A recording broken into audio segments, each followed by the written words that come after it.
이 사람 아시는 분은 아실 겁니다.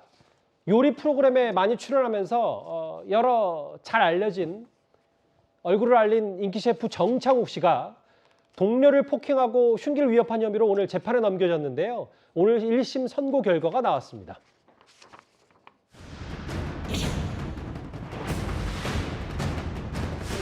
제가 여기 맞을 때 첫 두 대 맞을 때는 너무 놀라잖아요. 이제 저는 이러고 이제 가드를 올리고 정창욱 분노에 휩싸여가지고 갑자기 주방 쪽으로 향하더라고요.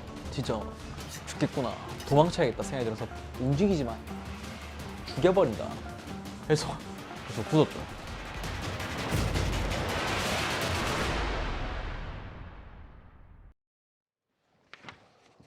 셰프 정창욱 씨, 사건은 그렇게 어렵지 않아요. 동료 폭행하고 흉기로 위협했다. 유튜브 촬영 중에. 1심에서 징역 10개월이 나왔는데 법정 구속은 또 면했어요. 어떻게 된 일입니까? 일단 정창욱 씨의 이제 범죄 혐의는요, 한 두 번에 걸쳐서 본인의 유튜브 촬영과 관련된 사람들을 폭행을 하고 예. 또 부엌에 있는 흉기를 가지고 협박하고 그다음에 내리꽂고 그런 행위를 한 거예요. 그래서 그와 관련해서 검찰은 구형은 1년 6개월을 했습니다. 그런데 법원에서는 징역 10개월을 오늘 선고를 했어요.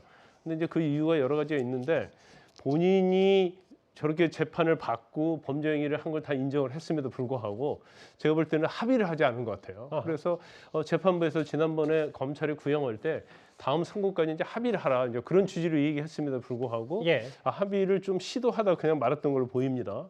그래서 결과적으로 징역 10개월을 선고했는데 일반적으로 우리가 이제 10개월 선고하면 이걸 실형 선고라고 그래요. 맞아요. 그러면 실형 선고할 때는 법정 구속을 하거든요. 그렇죠.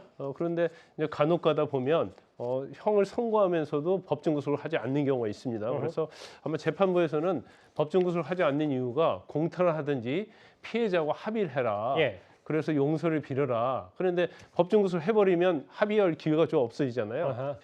제가 방송 전에 그 피해자 측과 한번 통화를 해봤더니 여전히 트라우마에 시달리면서 정신과 치료를 받고 있다.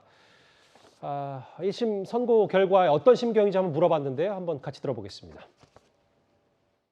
사실 합의할 의향도 전혀 없었고 그냥 꾸준히 엄벌을 내려줬으면 좋겠다라는 입장을 항상 견지해 왔었거든요. 법정 구속이 안 된 점이 아쉽기도 하고 한편으로는 실형 10개월 어쨌든 선고가 돼서 다행이라고 생각되는 부분도 있고 그렇습니다. SNS나 서면으로 한 것 말고 직접 사과를 좀 받고 싶은 생각이 있으신 거군요. 저희가 피해자인데 인스타그램에 사과를 올려서 어땠어요? 그때 이 사람은 저희한테 진정한 사과를 하려는 그 의지가 없구나라고 생각을 했었고 그리고 그 이후에 시간이 1년이 지났음에도 불구하고 재판이 진행되는 과정 속에서도 한 번도 연락이 없었어요. 사과를 하려는. 근데 이제 선고 공판 이제 3주 전에 이제 사과문을 한 장을 띡 보내는 이제 그 상황 자체가 이제 제 입장에서는 진짜 사과를 하려고도 안 하는구나 이 사람은 이렇게 판단될 수밖에 없는 거죠.